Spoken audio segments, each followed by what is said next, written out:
So Tencent is a company in China. They own a lot of music streaming companies. They're the largest music streaming provider in China. And so they are working on an AI-driven technology called PDM, which is short for Predictive Model. And what this does is it takes data from the audio and lyrics of your song, and then it analyzes the data of what's trending in music, what people are listening to, all that, and then it gives you feedback saying, okay, this is your target market, this is the playlist you want to be on, and something really, really dope. It then can even has the capacity to give you suggestions on the type of. So back to what I was saying.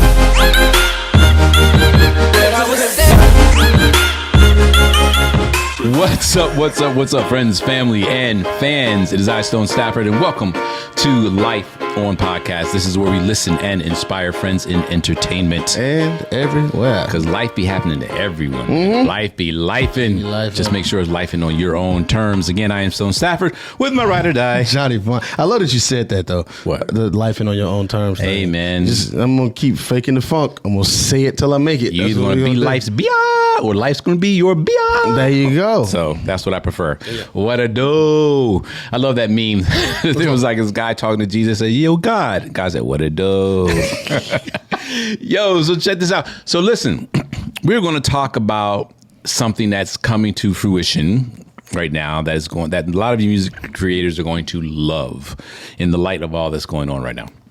So, but let me do this first. So, talk with my friend Alan Austin. Yep. All right. And Alan is this financial guy. He's a big guy in the financial space.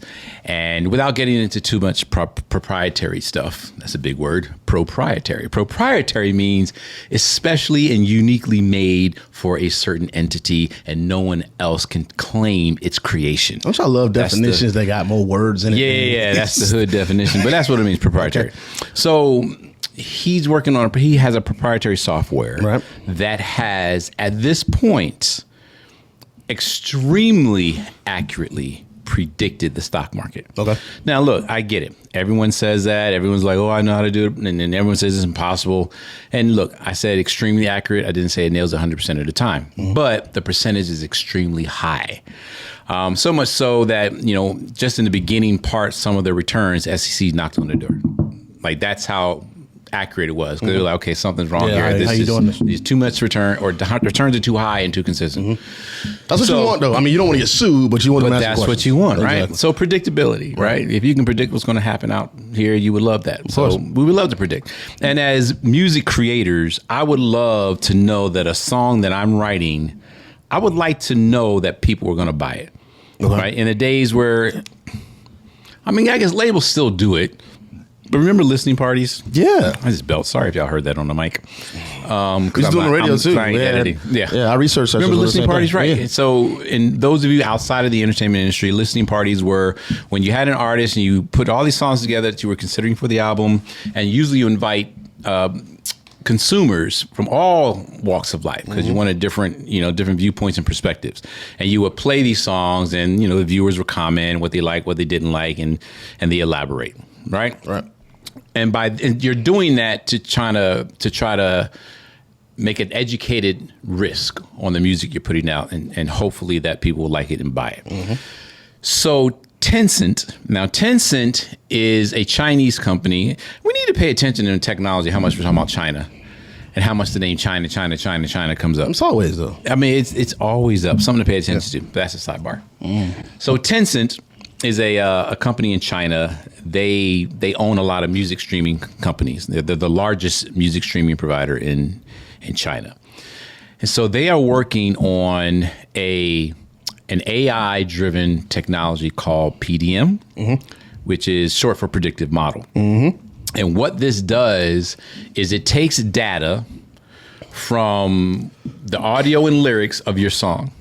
Okay, so as a music creator, I put my song in, it analyzes the audio and the lyrics, and then it analyzes the data of what's trending in music, what people are listening to, all that, and then it gives you feedback saying, okay, this is your target market, This is the playlist you want to be on, and something really, really dope. It even has the capacity to give you suggestions on the type of promotional videos to create off of what's trending. So how many people would love that? If you know what I'm saying, if you were a music producer or songwriter. So this is the thing where I'm gonna get in trouble on this conversation. I think all of the lazy people are gonna absolutely fall in love with it because it's gonna take the creativity and the chase of the record out. How will it take creativity out? So this is, you got me jumping down your throat already, because that didn't even make sense to old Stone. Let's not do that, shall we? To young Stone. All right, so this is what I think is gonna happen, and I'm gonna use an educational example first. Okay. Teachers have always complained about having to teach to the test. Teach for the test? Teach to the test. So okay. But it's teach to the test, whatever it is. All right. And what you end up getting after 2 generations of doing that is you get a lot of adults who can regurgitate information and who can live life to a test, who have very few critical thinking skills. So when you put them in scenarios and situations where they're required to be flexible, malleable, they're required to, improv and be creative in solutions and problem solving. They don't have that because everything has been rote memorization towards a test for so long. I think it's going to be a phenomenal tool with everything. And this is a blanket statement. If used properly, it can be a phenomenal tool. Problem number one I see is the fact that as it continues to pull data and build these trending models, writers and producers are going to start producing and writing to the test. Well, writing and producing to the model. So, I don't know if you can do that.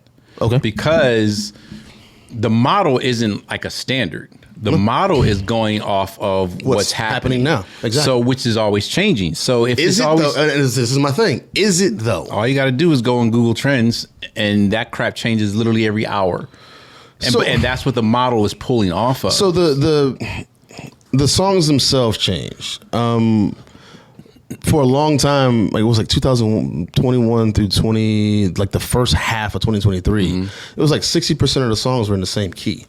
Right. If that becomes the trend, then you start getting no variables in what's being created. Everybody's like, oh, well, if E minor is what we're doing and E minor is what we're going to keep doing, and then the trend kind of becomes and then truncated it starts being self-perpetuating. It stagnates, and then it stays the same. That's my concern of the whole thing. Now, when I say if used properly, if you've got all the creatives that are producing, if we get back to producing and writing a vast variable of sound, and your producers don't sound the same. Everybody's not using the same kick, the same snare. Everybody's not using the same chorus structure and pattern.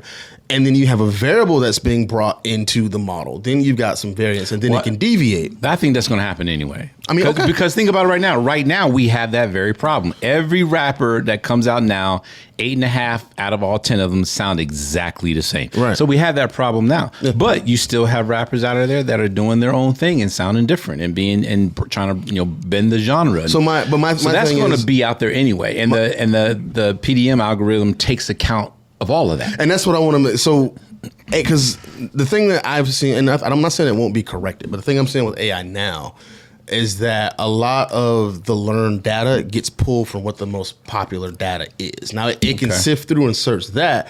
So if radio continues to push a certain sound as these are going to be our powers, this is what you're going to hear every 37 minutes. Right. This is your 7 rotated songs.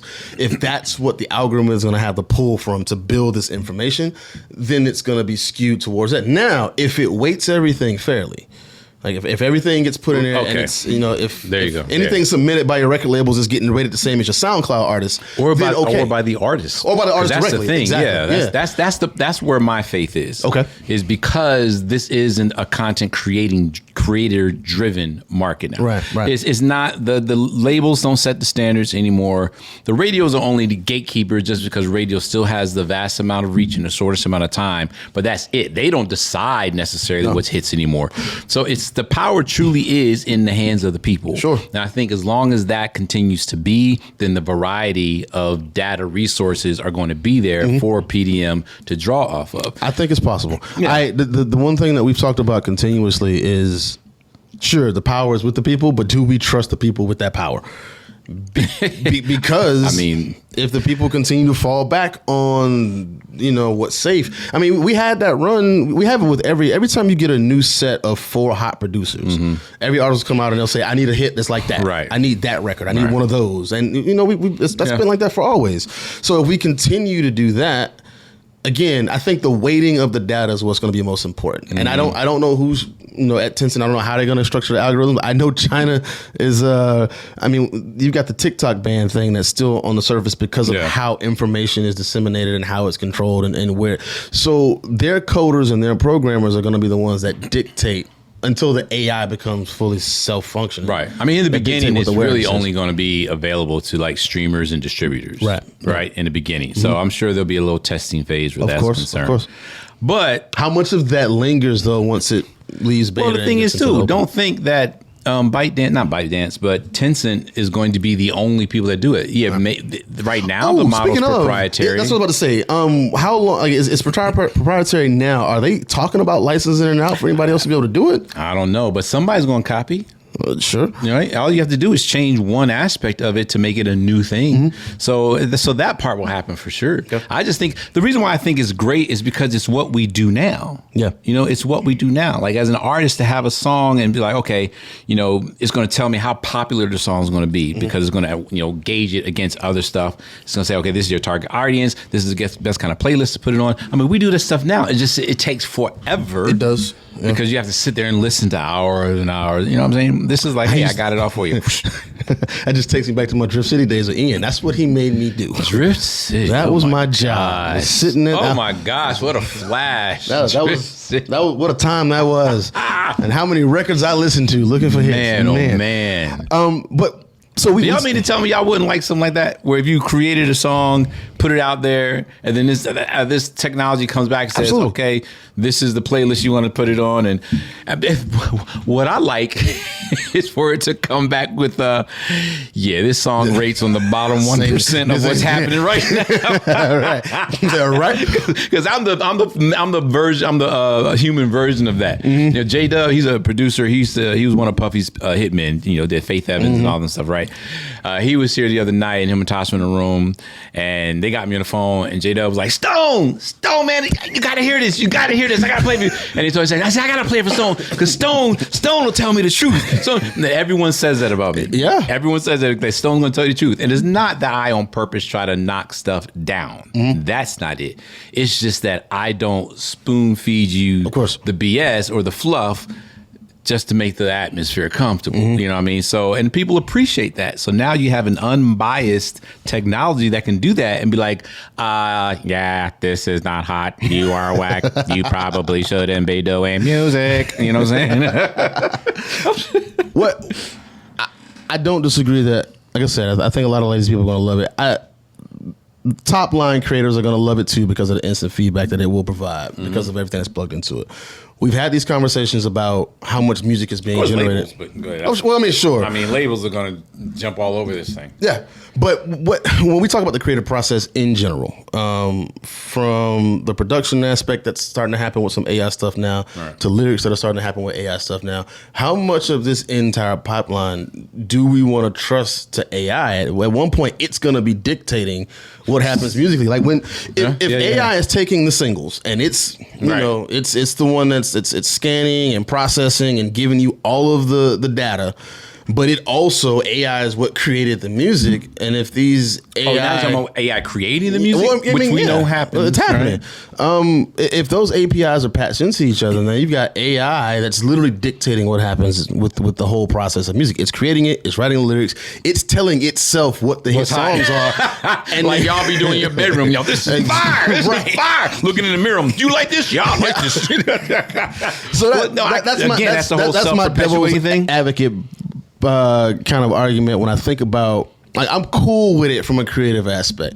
I think the human touch that's been involved with the listening parties and having people come in and thumbs up, thumbs down, having the rating system and say, all right, on a scale of 1 to 10, how hot is this song? And then you get 15 songs. It's like, all right, rate these 15 songs 1 through 5. So now we've got people telling us what it is. I will say this. So whenever people used to come to me and tell me something they want to do music, right? Or they wanted to work with me in any way, shape, or form. One of the things I used to ask is, why do you want to do music? Why do you want to be an artist? Why do you want to be a writer, producer?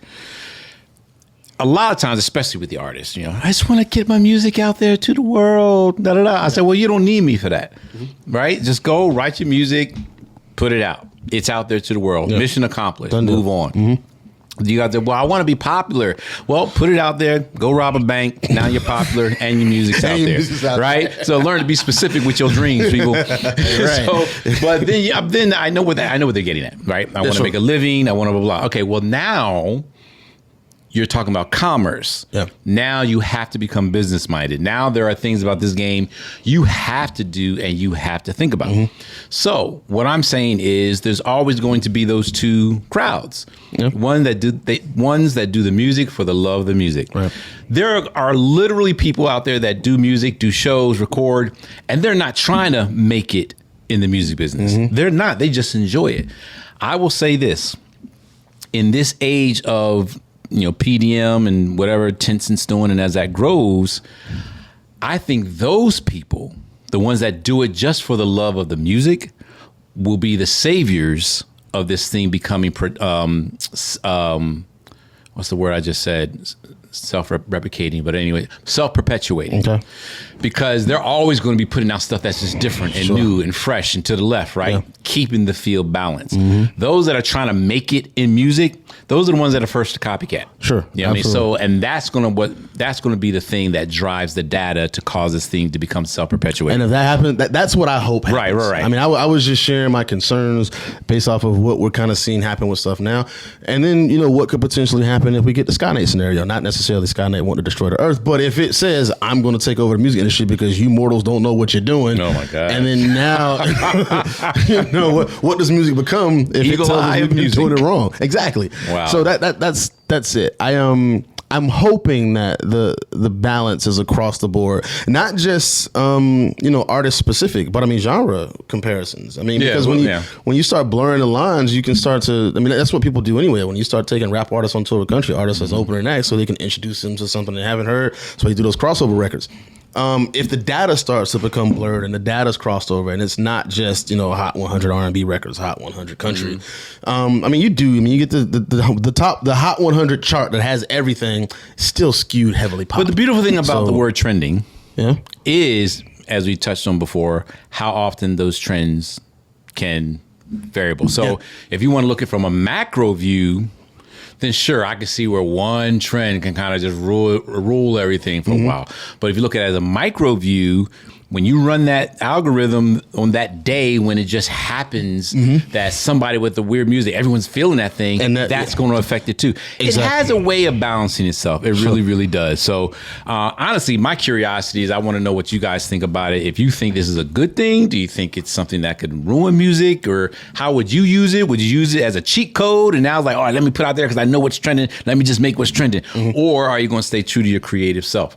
That's what I want to know. I mean, it's one of those things. I don't think it matters. It's going to be a fun conversational piece. I think it's a moot point right now because it's happening, regardless whether we want it or not. I mean, it's new, but I mean, it's actually, going. I can't even say it'll be a while anymore. Because remember, didn't you send me something where they were doing a deep fake before it was all glitchy, and then the one you sent me was like, you were like, it was only 6 months ago. Not even 6-7 months ago, we were talking about the deep fakes and how you can still hear the artifacts, and then they have an app out now. It's like, bro, if you close your eyes, you just wouldn't know. You don't know. So I don't think we're too far off. I mean, they're testing it already. We will have our hands on this thing, within the year, I'm sure.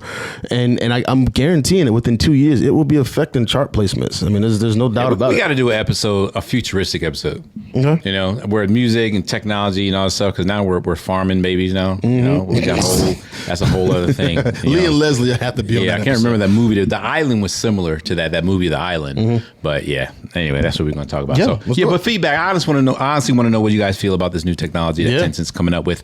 LifeOnPodcast.com. All right, that's where you can find everything, the latest episodes. You can go to YouTube. You can go to any streaming app. All right there at LifeOnPodcast.com. If you want to know anything about me, I am at Stone Stafford with 2 Fs. for fantastic and fabulous. StoneStafford.com. Fantastic and fabulous. Johnny, just Johnny Vaughn, JUSTJONYVAN. Search bar. It'll bring up everything. There it is. Hey, if anything about this episode was cool, hit that like button. That's all you got to do. And if you think some people need to know about it, share it. Tell a friend. Sharing is caring. We love y'all. We are out. Peace. So back to what I was saying. What I was saying.